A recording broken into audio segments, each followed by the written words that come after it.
If you've been injured in a car accident, make sure you speak to our good friend Adam Burbauer at the Burbauer Law Firm. Adam and his crew do things the right way and get great results. Adam is not only the man of the hour, the man with the legal power, too sweet to be sour, he is also the excellence of elocution. Check out Adam at burbauerlaw.com. Follow him on Facebook, and do not forget to tell him that Dan and Benny sent you. Dan and Benny in the Ring is a podcast that everybody ought to listen to. As a matter of fact, I'm going to have Hotchkiss Featherbottom put it on my playlist because I don't know how to work that shit. But guys, in all seriousness, keep doing what you're doing. Keep plugging away. You can do it.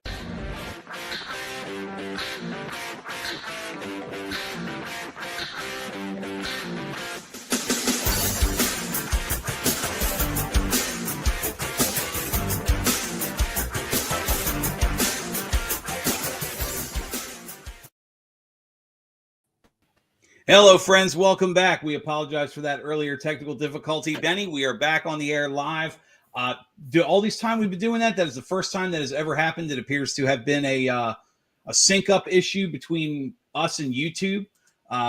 Definitely going to have to get Adam on the phone and see what ramifications we can fix with this. Yeah, we got a high-powered attorney on our side now. We're coming for you, Google. That's right. So I guess I can segue into my question with George. We were talking about Bruno, and it seemed, and like I said, it's been half a century, but the way the whole WWE or WWF was set up is that a new heel came in, like a Rocky Fitzpatrick / Orton, a Don Leo Jonathan, a Steele, a Tanaka, any one of those, Bull Ramos, another one, Virgil Butcher, and they're all, Hans Mortier. They're all coming back now.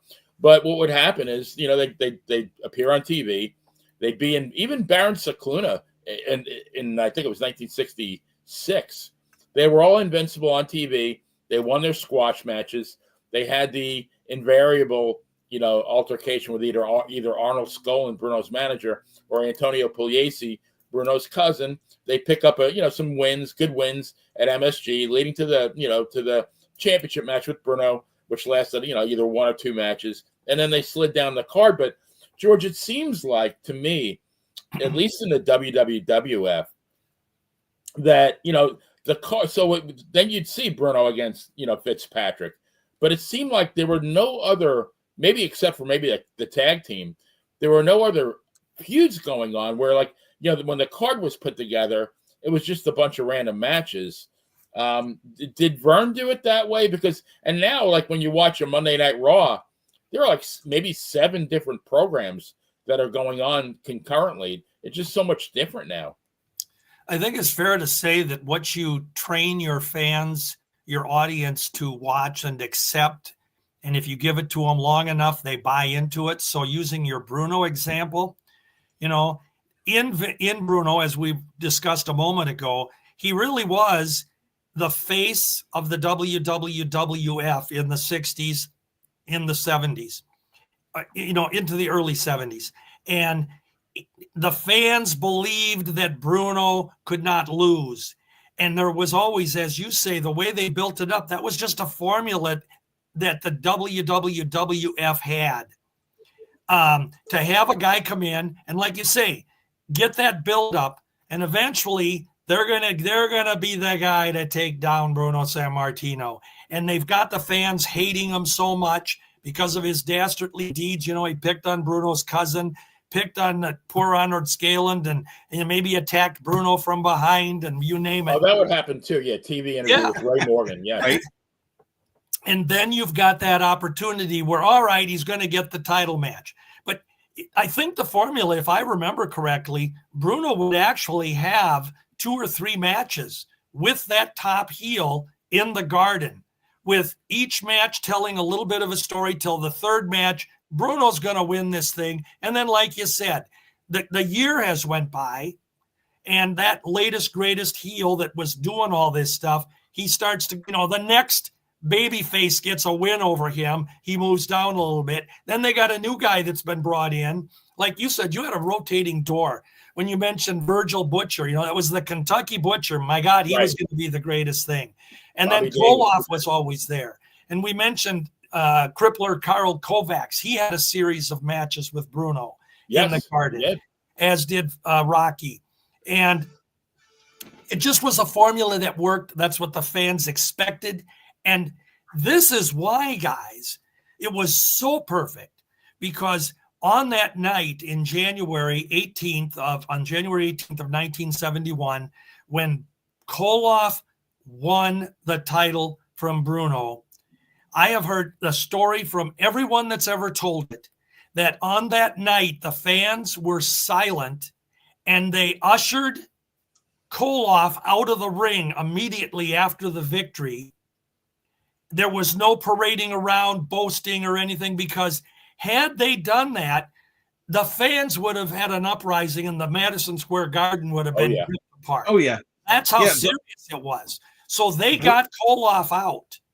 Right. And let the fans sink in the news. And then the following weeks that went on, Bruno did lose. I mean, let's not forget, Bruno said himself that he thought when he had hit his head, he thought he had gone deaf from how quiet the building was. Yeah. Well, and I remember the referee had said to Koloff, he said, "We'll get out of the ring. Let's get out of here." They left. They had him get out, and then let the fans just see Bruno. He got pinned, if I'm correct, didn't he? Right in the center of the ring. Actually pinned him. Yep. Yeah, and but it was so perfect, and the reason that victory, even though Koloff only held the title for a couple, 3 weeks, a month. without looking at the dates. I think it was like 21 days. Okay. Yeah. So 3 weeks. The thing that makes that such a monumental moment in time is that you had conditioned your fans for 7.5 years. It was just 3 months short of 8 years that Bruno was champion, because he originally won it in May of '63. And you had the fans conditioned through all of these things we just talked about. He had beaten Tanaka. He had beaten Steele. And this was in the days when George Steele was a mean, vicious animal. Not the cartoon character we saw him become in the 80s. And you had Killer Kowalski and Crippler Kovacs and, Hans Mortier, as you said. And the list is endless. Freddie Blassie was in there in that mix for a while. And the fans, he was never going to lose. You went to the auditorium to see him win. You went to the Garden to see him win. And that night, oh my God. And it was silent. It was perfect. It was the best promoting ever. They had these people had to be in shock. I mean, absolute shock. It couldn't happen. And I'm betting you, Benny, that there were probably many of those fans that had went home and figured when they turn on TV for the next WWF show next week or whatever couple days from the Garden show it was, they were expecting that there was going to be something that happened where Bruno didn't really lose, but it didn't happen. No. That was one of the greatest moments. And I remember hearing about it in 1971. I think I heard the news about a week after it happened, because it traveled, and I got it through the fan club bulletin trail at that point in time. And it was like, what? Bruno lost? How'd that happen? The guy's been champion since I was born, But it's just the great promoting. And I just think you condition your fans for the formula for your territory that worked. Now, you mentioned, did Vern do that? No, Vern didn't do that. Vern, by the time the end of the 60s into the early 70s came along, Vern was not wrestling as regular anymore. He was still champion. He wasn't wrestling as regular, but the key thing about Vern was that when he was announced as defending his title, this brute, this evil doer, whoever it was going to get a shot. Vern's name on the marquee, and I tell people this all the time.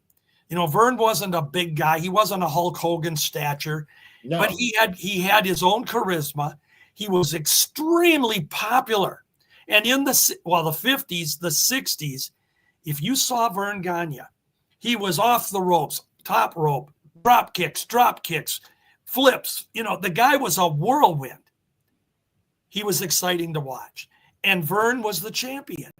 And he could deliver that to the public. So when he was on a card, it might have been 3 or 4 months, along with the storyline, they're feeding people that, Vern, our fans, the heavyweight king, he's traveling around the country defending the title to challengers all over the world. We don't know in our little Zenith TV what's going on. All over the world. And promoter Wally Carbo is trying to get him to sign a contract to wrestle Joe Schmo to get that title showdown. When it finally happens, huge. Now, what Vern would do is he would have a title match with a guy. Let me use this one, 1969.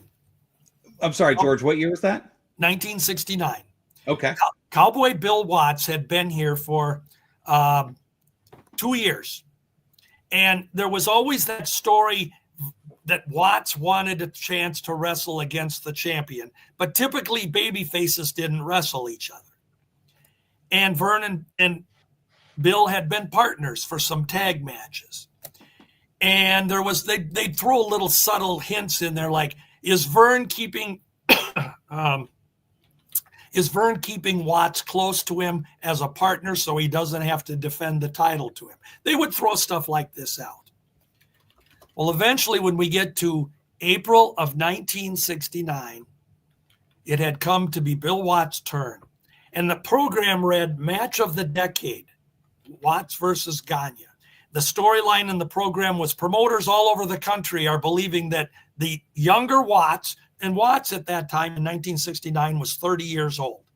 Vern Gagne was already, what are we talking about, 69? He was 49, going on 50. So there was a 20 age difference. So can the older champion defeat the younger, more aggressive, bigger Bill Watts? Perfect scenario. Right. They have their first match. Fans were anticipating it. I was there. I thought this was the greatest thing I've ever seen because I loved Bill Watts. The first match between them, back and forth in the ring. Watts hit the corner ring post, got a gouge above his eye, was bleeding all over the place. The referee stopped the match. That Watts had been lost too much blood. The match is stopped. So the match is stopped. Vern is basically champion by default. Well, Watts comes out and says, hey, it isn't over between us.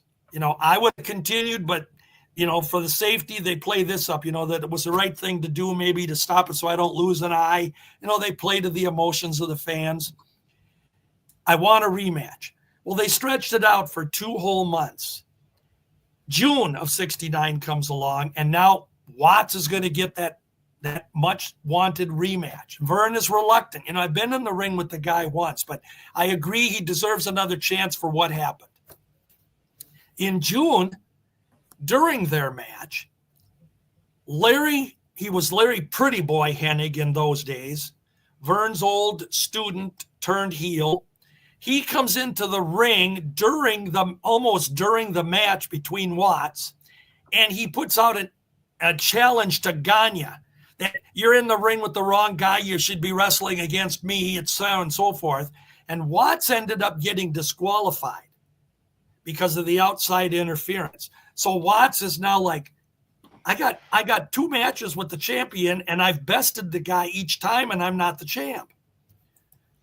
Vern says, I don't know if I want to wrestle this guy again. I need some time to work up to another match. I got other contracts around the country. Okay. So now we get to November, a whole 4 months later. Watts is going to get another chance.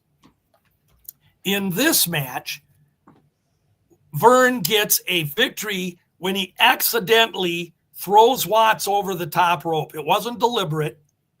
It was over the top rope, and Vern got disqualified. You can't lose the title by disqualification.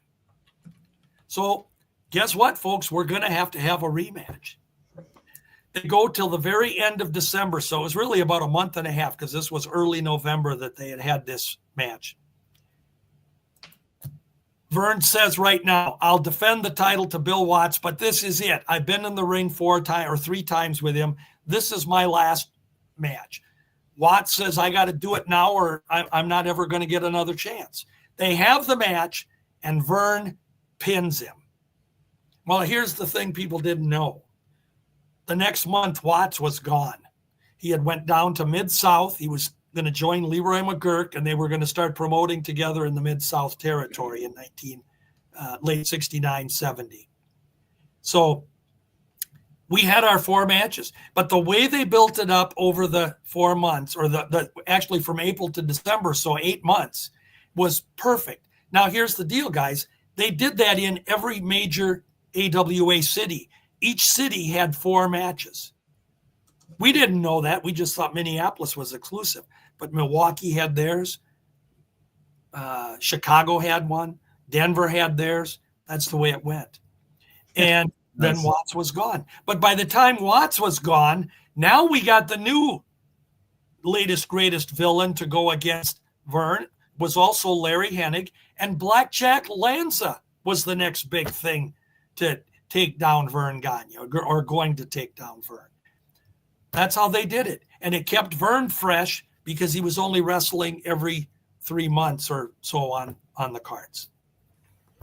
But George, didn't he also, unlike Vince Sr. and Bruno, Vern did put the belt on other people. Like he, Mr. M. Miller was about 9 months.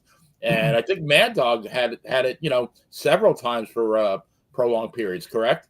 Mad Dog had the title from about 64 to 66.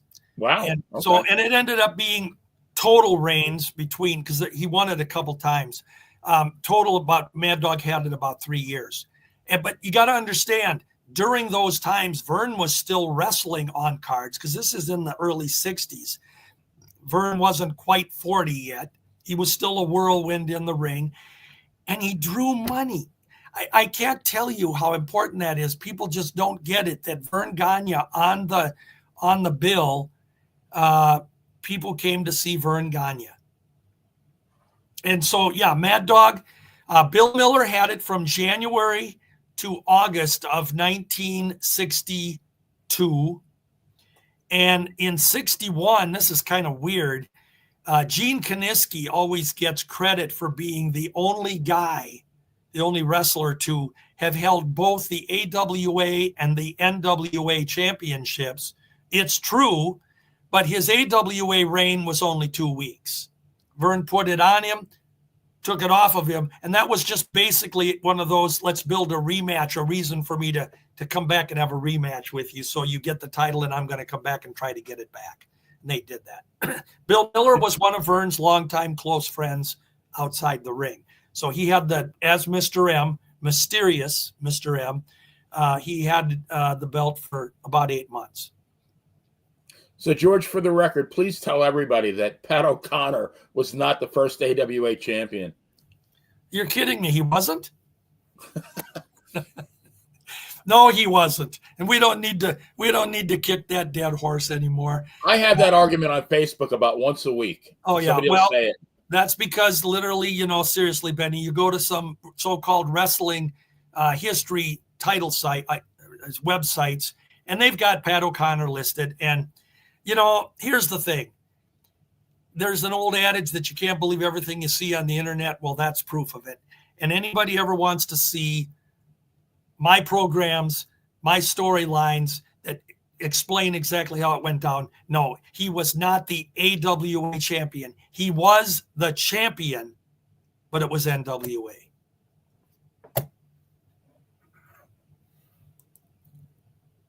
What happened to Dan? Is Dan gone? He disappeared from my screen. Well, I guess then he was going to ask the next question, but I'll do this one. So, WWE, there's Dan. Dan, am I doing the last question? Hey, sorry about that, guys. I've had a technical issue on my end. I guess I got to work the kinks out of the new location. Kinks are a great band. Was it Ray Davies was the lead singer, George? Boy, you have to tell me on that one, Benny. I'm kind of at the age where if it's not wrestling, I can barely talk about it. Kinks was our late 60s. Yeah. So Dan, you want me to ask the last question?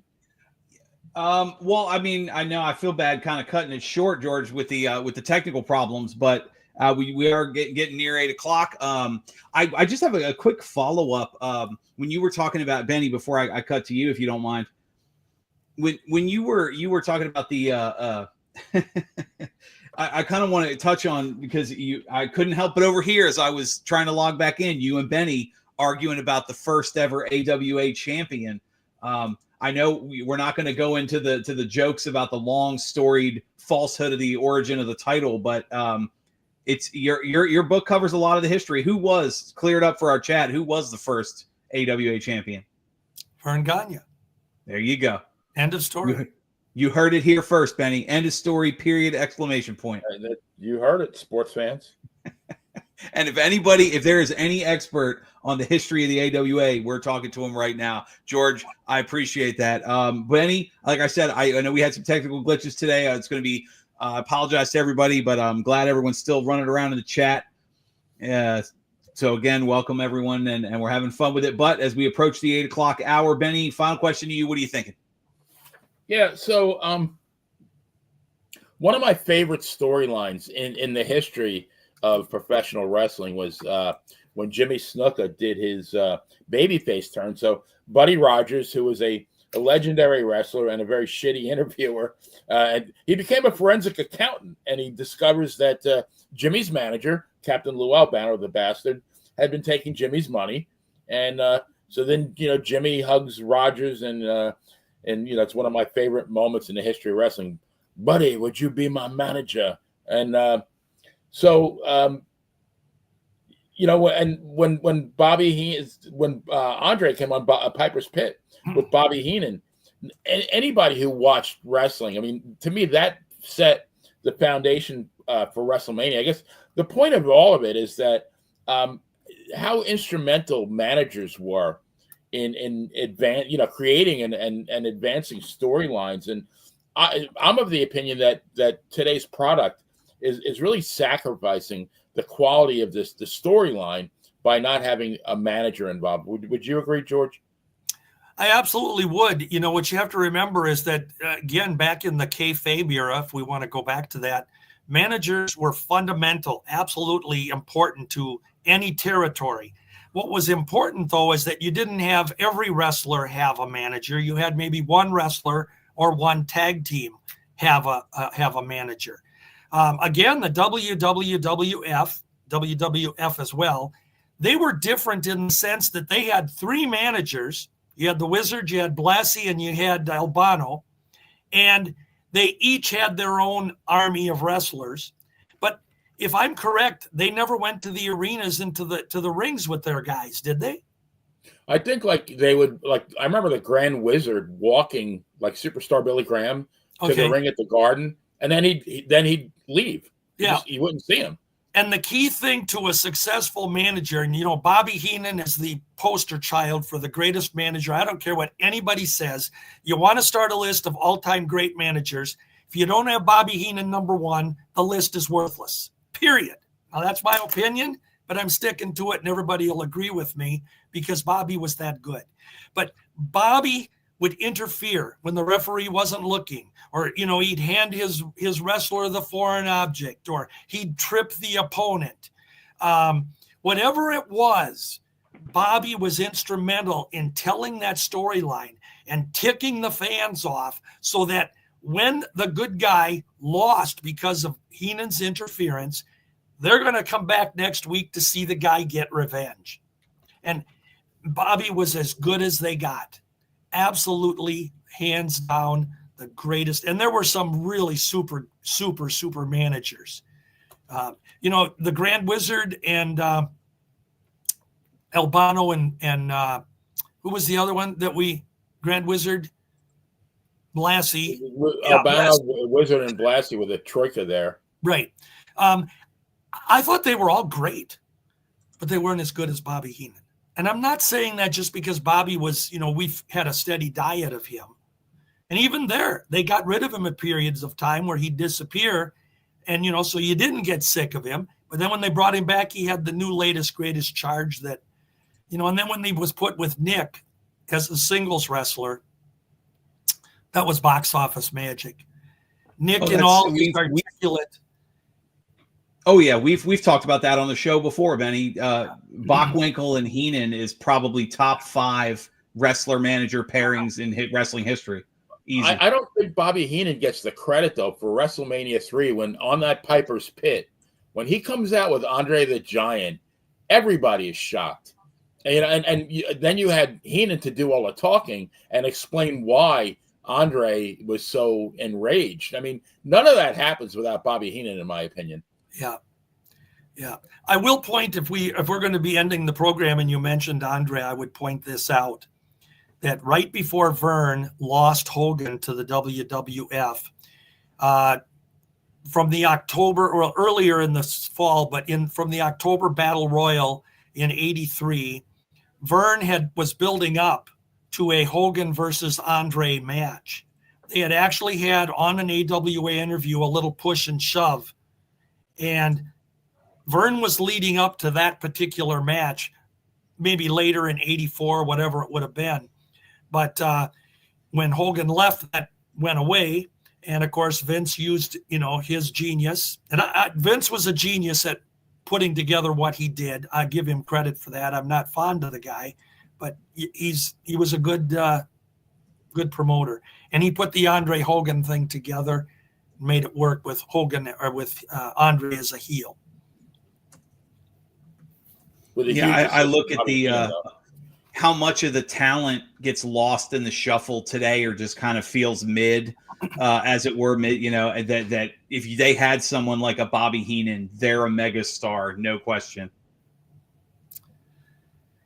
And how many guys do you really have that get to that total megastar category? If you go to the modern era, you do have Stone Cold Steve Austin. You got to throw Hulk Hogan in there. And, let's be honest, you got to throw Ric Flair in there. And, then you go to the Bobby Heenan, and you back up in the years, you've got your Vern Gagnes and your Crushers and your Brunos and your Sheik in Detroit, and your Ray Stevens in California when he was so hot out there. Harley Race, oh my God. Harley was so adaptable, so good, so perfect in the ring. I would say that of all the champions throughout the decades that I followed wrestling, I really think Harley Race with Nick Bockwinkel, as much as I love Nick, I think Harley was the better champion. He just could do it. I tell you what, I have such fond memories of Gordon Soley and Harley Race sitting at a desk with a TV monitor behind them, and Gordon and Harley are breaking down one of Harley's matches. And I always tell everybody, it's like watching the 7th game of the World Series. That between Harley and Gordon, who I think is one of the best ever, they just put it over. It's so authentic. Every champion's role, whether it be Bruno, Jack Briscoe, Harley Race, Buddy Rogers, Vern Gagne, whoever it was, Nick Bockwinkel, the champion's role was always to make the challenger look good. You had to go to the arena when you had a Nick Bockwinkel as champion, you had to go with the mindset that pesky Heenan and Bockwinkel and Billy Robinson or Dino Bravo or Vern Gagne or Greg Gagne, Jim Brunzell, whoever Nick's challenger was, you had to believe that they had a chance. And it was Nick, in this case, that made them look so much better because he gave so much to them. We're going to do this and you're going to do that. And I'm going to be on my last legs. I'm going to be down for the 3 count almost. And Harley Race, I really do believe, was the best at that. And you'll hear more than one fan or historian, whatever you want to refer to him as, they will tell you that Harley could go into any town and wrestle any baby face or any heel. He could do both. He could go both ways in the particular town he was in. And he could make that guy look better than he was. And then Harley would pull out the win at the end. But the saying goes that Harley could go in the ring and wrestle a broomstick and convince the fans that the broomstick could beat him. And that, when you think about that, analogy. That's how good Harley was. And then you got people to buy tickets to see that. I mean, which is how they drew their money. I mean, that was it. Yeah. And again, it was all about, those storylines. We started the program off with this roundtable of writers that create storylines. Back in the day, it was so simple that, you had a group of wrestlers, you put storylines together and you went in the ring and you worked it out. You had interviews where they weren't scripted. They had 2 or 3, 4 minutes on the TV camera to sell their match, whoever they were against, get you to love them or hate them. That was always good. And get you off the couch to buy a ticket. And, I know it's what you fed the fans and they bought it. Mm-hmm. Absolutely. Looking at the activity in the chat too, I want to, one final thought to circle back when we were talking about Bobby Heenan. We had his daughter on not that long ago. And one of the moments, we've talked about it on the show before, she was the most proud of was he was the only Vince buyout that gave Vern all the remaining dates. He didn't hang Vern out to dry. He worked his contract. And I thought that was, that's one of those things that he was a man of honor, even to the end. Well, and let me point this out to you. Now, you mentioned that's Bobby Heenan you're talking about, right? Correct. Yes. Yeah. And Bobby did that. He said, hey, I'll work out my dates, good. Here's the other story. And this has been told, but I think it says volumes. The night of June, whatever the date was of 1984, Mad Dog Vachon, who was in his elder years at that time, but he was still the dog. He could still go in and kick the crap out of somebody 9 feet tall and make you believe it because he was such a volatile type personality.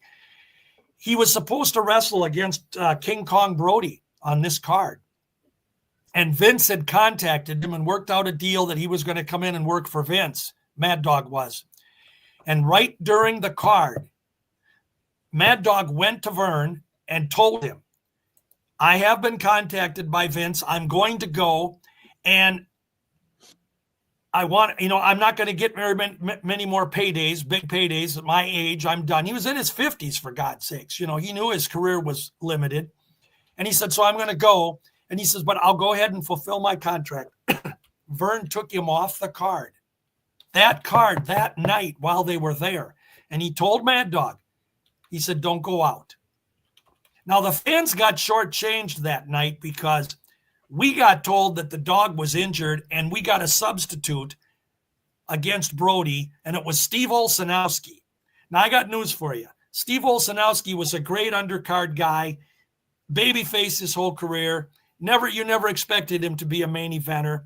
He was, for the most part, he was just an undercard babyface. To see him replace the Mad Dog, that was disappointing. But my hat goes off to Vern for just saying, Mad Dog, don't go out. Because he could have said, you son of a, you're doing this to me after I've given you 25 years. And he could have told Brody, kick the crap out of him. He didn't. And he took Mad Dog off and Mad Dog was gone. But Mad Dog went to him and said, this is my plan. I want you to know about it before I go in, that I'll go out and do the job for Brody. Vern took him off the card. Wow. So Nice. Vern, Heenan and Dog were both very good about leaving Vern. Whereas Hogan, he just said, screw you. Vince paying me not to go in. I'm not coming back. He's paying me to stay away from you. Well, thanks a lot, Hogan, you jerk. But, again, it's money. It's the way it is. Yeah, that's so true. George, we talked at the top of the hour. We said if we were ever to do the 3-man show, I mean, the number of times you've been around, the hours we spent talking to you, always a pleasure.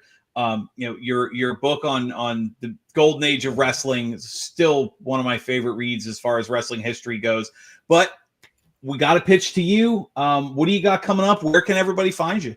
Well, I am out there. I do presentations at a couple of the historical museums a couple times a year, live presentations. And we pick a subject, obviously wrestling related, and we talk, answer questions, tell stories about the guys.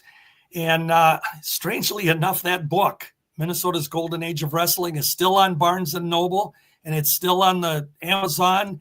all these years later, and people still buy it. I get notices. I get my royalty check here and there. So I'm amazed at that. But if people are interested in old school wrestling pre-1990, go to George Shire's Wrestling Time Machine on Facebook. Click join and enjoy the memories of a time when it was real, or as real as you wanted it to be. Yeah, I love it. You know, it's funny because you're you just posted recently that the Vern Gagne book on calisthenics. You know, here we are talking about the AWA again, but always great stuff. Benny, any final thoughts as we wrap up? I just, you know, I was listening to George, and I found myself smiling because, like, for somebody like me, you know, yeah, we do this podcast, but you know what? Deep down, and I will always be just a wrestling fan. And I mean, I just love listening to stuff like this. It's, you know, it'll never get old with me. Well, guys, I tell you what, I said I was 103 earlier. I'm 73. And I can assure you that every day, I do something wrestling related, whether it be looking up some old results of a wrestler or looking at programs, sending something to a book, I contributed to different books. And that's how I stay happy. That's how I stay alive and enjoy the greatest job I ever had. It's called retirement. So that's what I do. And love it. Like you, Benny, I smile because I'm talking and sharing information about something that's near and dear to me. And here's the thing. I don't need a playbook. It's all my memories. It's all my history. It's all my knowledge. And I love sharing it. And knowledge not shared is wasted. So that's why I do it. And put that on a t-shirt. Knowledge not shared is wasted. I love that. Well, and retirement. Either that or change the word wasted to worthless. Knowledge. Yeah, that's. I kind of like my public service announcement last week, though, Dan. What's that? With your head, not while you're getting it. I think that should be on a t-shirt. maybe not a t-shirt that the Google censors won't like. Yeah. But again, we apologize. We had some technical issues. Those listening to the audio, it'll probably sound a lot cleaner than the live stream went. But for everybody in the live stream chat, you know, we appreciate it. You guys and girls are always great, always fun to have. Our friends at Monte The Pharaoh have been great YouTube hosts. Of course, Dan and Benny, we can be heard anywhere podcasts are listened to. So for author, historian, living legend himself, George Schire, for the playa himself, Benny Scala, I'm Dan Sebastian. Have a good night, everyone, and we will see you next time.